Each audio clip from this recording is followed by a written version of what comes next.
شہباز شریف کے آفس سے پتہ چلا ہے کہ جناب اس نے عمران خان اور اعظم خان کا کانورسیشن اس نے ٹیپ آج ریلیز کر دی ہے.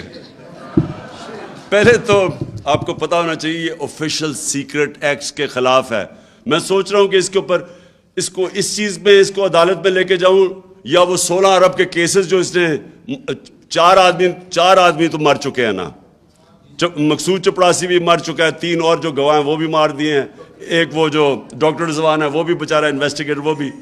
تو ہمیں تو سمجھ نہیں آتی شروع کدھر سے کریں. ان کے اوپر اتنی کتابیں ان کی چوریوں اور جرموں پہ. لیکن میں یہ کہتا ہوں کہ اچھا چلو اچھا ہی ہے کہ تم نے سائفر کو لے ہی آئے ہو, اب پبلک کر دو سائفر, قوم کے سامنے لے آؤ, قوم کے سامنے لے آؤ کہ ایک امریکی under secretary of state Donald Lu ایک پاکستان کے ایمبیسڈر کو کیا زبان استعمال کر رہا ہے, کس تکبر سے کہہ رہا ہے کہ اگر تم نے اپنے پرائم منسٹر کو عدم اعتماد کی اس میں نہ تم نے اس کو ہٹایا تو پاکستان کے اوپر بڑے کانسیکوینسز ہوں گے, اور اگر تم نے ہٹا کے اس کو چیری بلاسم کو لیا تو معاف کر دیا جائے گا پاکستان کو. یہ سائبر میں یہ لکھا ہوا ہے, چیری بلاسم میں نے خود ایڈ کر دیا ہے. مطلب تو یہی ہے نا اس کا کہ عمران خان کو ہٹا کے تو یہ پہلے سے اچکن سلوا کے بڑی دیر کی انتظار کر رہا تھا یہ. تو یہ میں آج چاہتا ہوں کہ یہ آپ سائفر کو پبلک کے اندر لے آئیں.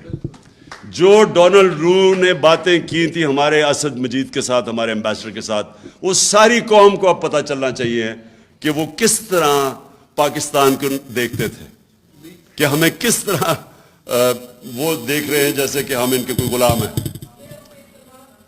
میں آخر میں پھر آپ سب کا شکریہ ادا کرتا ہوں.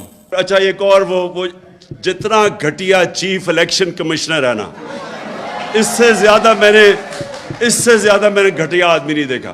آپ یہ سوچیں کہ یہ حکم لے رہا ہے, کس سے حکم لے رہا ہے؟ بگوڑا, جھوٹا, کرپٹ اور نہیں نااہل نہیں, سزا یافتہ ایک چور سے آرڈر لے رہا ہے کہ جناب کس دن ہمارے وہ ریزگنیشن ایکسیپٹ کرنے ہیں. جو میں کہتا تھا یہ ثابت ہو گیا کہ یہ ان کا نوکر ہے, یہ شریف خاندان, اور یہ ساری جو اس نے ڈرامے کیے ہیں مجھے نااہل کرانے کے لیے, وہ لندن میں بیٹھا ہوا مفرور ڈاکو اس کے کہنے پہ کر رہا ہے. اس کے اوپر خیر اس کے اوپر تو ہم نے آگے بھی چلنا ہے, کیونکہ اس میں اتنی تو شرم نہیں کہ خود ہی استعفیٰ دے دے اس لیٹسٹ آڈیو لیکس کے بعد. لیکن انشاءاللہ اس کو ہم عدالت میں بھی لے کے جائیں گے.